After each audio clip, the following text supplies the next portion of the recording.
Welcome to KK Flips the Script, Season 2. I had to take a little hiatus because, you know, the movies that came out earlier this year were a little, heavy, and I was just like, I'm not really in the mood to talk about it, but thank God the theaters are back open, and I finally found a film that kind of revived me, that kind of gave me a second win. This is messy. You are messy. Your brain is broke. Have fun, be safe, wear condoms.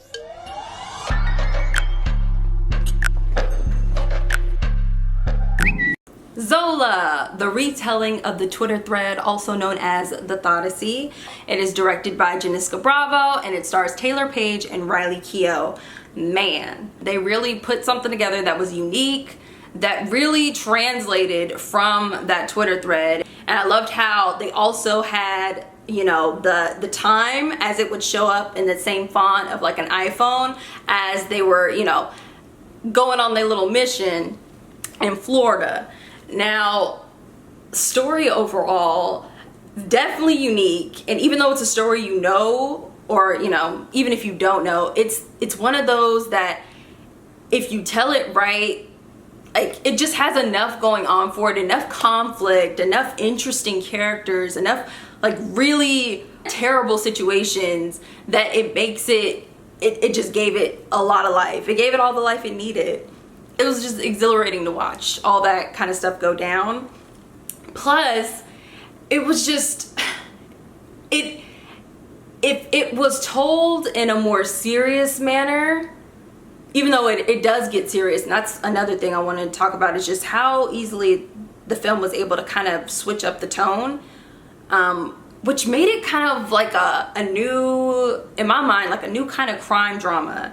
And I say crime loosely, like I thought of like Jackie Brown immediately when I saw it, because there's so many elements of not just the drama, but the comedy and, the irony and, actual crime going down. But you don't see it as, as heavily as what it is. But when shit gets real, shit gets real. So you're able to kind of actually sit back and go, whoa. Like I understand the gravity of the situation. You understand that it's really, really tense. As far as, and I don't want to spoil anything for anybody, but because it's a film that talks about, two strippers going to Florida to dance. Of course, one is stripped. One is tricked, not stripped. They both strip, but one is tricked. I don't know. It was just empowering to see. It was empowering to see women portrayed in this way, just because it gave, it gave more of a rounded perspective to people who work as exotic dancers. And it's funny because I saw so many people, in random comments, especially on YouTube, I had to gather somebody real quick because she was just, super judgmental about it. I don't know why I felt so protective over it, but it was an interview with the actual woman who penned this, or, again, who typed this, Zola herself. And she was talking about, her story and how this came about and how it got developed. And this person was just like, oh, I don't need to see this. It looks like shit and blah, blah, blah. And I was just like, you should give it a chance. I tried to take the nice approach, but then eventually I just had to call her what she was, which is basic. You can't judge a film like this by its cover. You gotta kind of, or you can, but don't comment on a public forum and not expect to get any pushback, especially not from me, who actually really enjoyed the film. And I tend to kind of force those feelings on people who talk shit in the comments. I tend to do that for fun, I had time, so I spent some time on that. But anywho, it was just a really rounded perspective of people who work in that field. Exotic dancing is a form of sex work, but they don't actually have sex. I don't know, is exotic dancing a form of sex work? I mean, they just get up in there and get it naked. So that's where the story gets complicated, because Riley Keough's character basically tricks Taylor Page's character, i.e. Zola, into going into this trip with her under false pretenses. She thinks she's just going to go dance and they gonna make some extra money, yada yada yada. But it turns into, oh no, we're actually going down to Florida with this girl's pimp and the pimp ends up trying to pimp out Zola too. And so the story really takes off when you find out, oh my gosh, she came there, you know, in control of her body, in control of what she was about to do and go perform. They reflect that about how they showed them dancing, right? So there are these shots where, you know, it's just, you know, you see the ass, you see all this kind of stuff. You know what I mean? You are watching these exotic dancers work. And the way they shoot it, it's like full on, because this is, in a sense, this is what the characters, you know, want you to see. This is what they're allowing. But then when we get to the scenes where, and spoiler alert, where somebody does the prostitute, I'm not going to spoil it for you, but they show the men more than they show the woman. So it's not like you're sitting there watching, you know, women spread eagle or nothing. It's more turning the camera on these men who actually pay for these services, because the women, when I think about, you know, that particular line of work, this is a capitalist society, and women should be allowed to do whatever they want with their bodies, as long as, you know, they're comfortable with it, right? I mean, and especially if you can sell damn near anything, why can't you sell that? I mean, if we're gonna be honest, prostitution is one of the oldest forms of employment where women had some sense of control. One girl hasn't harnessed in on that yet, and yeah, she ends up being kind of the antagonist, but not really. Not really, in the sense that she didn't have enough brains to be the real, true antagonist. But the scenes where, you know, this woman is being basically exploited, unbeknownst to her in a way, where they do not show her, you know what I mean? Like in other movies, like if it was a man probably directing this, they would have kind of showed it in a way, and more often than not, because I've seen plenty of movies where it's just, they all in the woman's shit, you know what I mean? It's like, oh, okay, I know what perspective we're watching this movie from. But in the case of Miss Bravo, how she shot it, it was very focused, or not, I wouldn't say it's so much focused, but they show the men, you know what I mean? They show full frontal, like, these dudes, they show how they look, they show all this stuff, and it just kind of turns the idea on its head that these women are doing, or, you know, are so terrible, or so, it's like, no, look at the people who are actually kind of paying for it, and then you understand why they're paying for it. Not to be harsh, but it's just, yeah, to be honest, it's just the type of men that partake in these kind of activities, those are the ones that, if anything, should be ashamed, because I mean, why are you paying for it?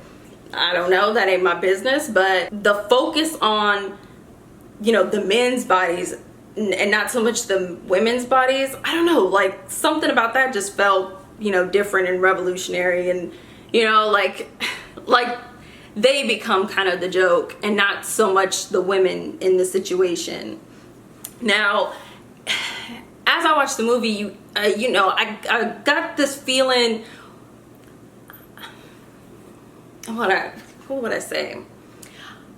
I really appreciate the fact that, and it was out of necessity, but Zola just had to be the smartest person in the room. She had to. It was a life or death situation. Harm was gonna come her way if she did not comply to certain things, but she found a way around doing the things that she definitely did not want to do.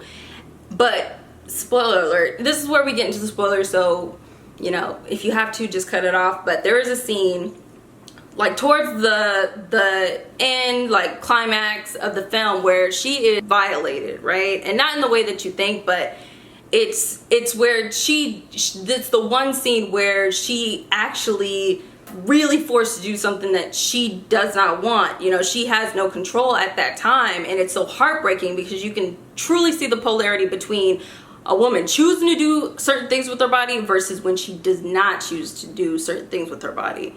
It's just, it shows that fine line. You see a woman very free and very confident and just doing what she needs to do, and very in control and present in what she's doing. But then you get to that scene, and for those who don't understand the difference, for those who think exotic dancing and having sex and prostitution and then sex trafficking, if anybody thinks those are all within the same realm, it's like, no, they're all very different, all depending on what a woman chooses to do versus what she is forced to do.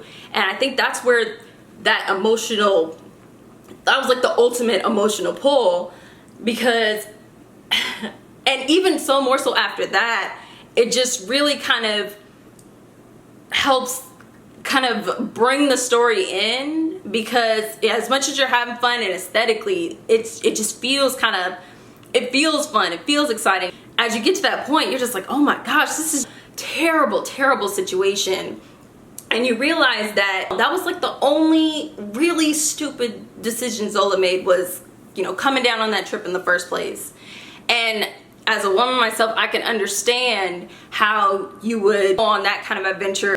You think you're in control. You think you'll be fine. Nobody's gonna touch you. You got this. You know, as long as you know, you stay you, nobody's gonna do nothing to you. You got this. And this film kind of reflects how in certain moments you won't you won't have it, you know, and how in particular circumstances things can happen that can really just gut punch you. Like, that's, you know, check you real quick. Like, you gotta reassess kind of what's going on and how you fell into it. But I totally understand how she would get into that situation. Most people come and think, oh, how would you texting somebody for a few days and you go on a trip and blah blah blah. But in my mind, I'm thinking, like, how else do you make friends sometimes? It's like, sometimes you want to do something risky. And I recently saw this trend on Twitter where people were meeting people online. A girl would be like, hey, you know, I travel. And then another one would be like, yeah, I'm down to go to a trip. And then they go on a trip. And, you know, I know to an extent I live in that kind of energy where I'm just like, whoo, let's go. I mean, I got some stories of my own of me, you know, going out cross country on a road trip. With somebody I haven't known for more than a week. I do have those experiences, and it was amazing. It was fun. But there is a sense of danger to it. Personally, for me, myself, there is like this sense of, oh, you know, I got this. Nobody's gonna, no, who would try it?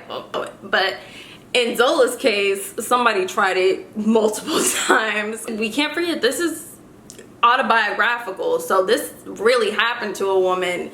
And it is unfortunate, but also in terms of entertainment and just, I'm guessing she used this as a way, or this, you know, kind of became a way to kind of process this in a healthy way. And this is like one of the best ways, the best outcomes for that kind of situation. But it was just really like it's pretty traumatic. And I watched an interview with Zola, and she was talking about just how she just bawled when she got home. She was just crying because she was just so shaken by what had happened. She barely made it by like the skin of her teeth. And I could really empathize with that, and I could understand why just one dumb decision could really just catapult things to the maximum, especially if you're a young woman and, you know, people want to take advantage of something you have or something you got. The film is beautiful stylistically, editing wise, narratively. I don't know, it just pumped me up. It was just something that just felt like, oh shit, like I'm super excited about this. I have to talk about this. I have to let people know about this grand, unique, funny, witty, this cool art piece that is circulating in the theaters right now. So in summary, that's about it. It's great to be back. Hopefully I'll have another video soon. Until then.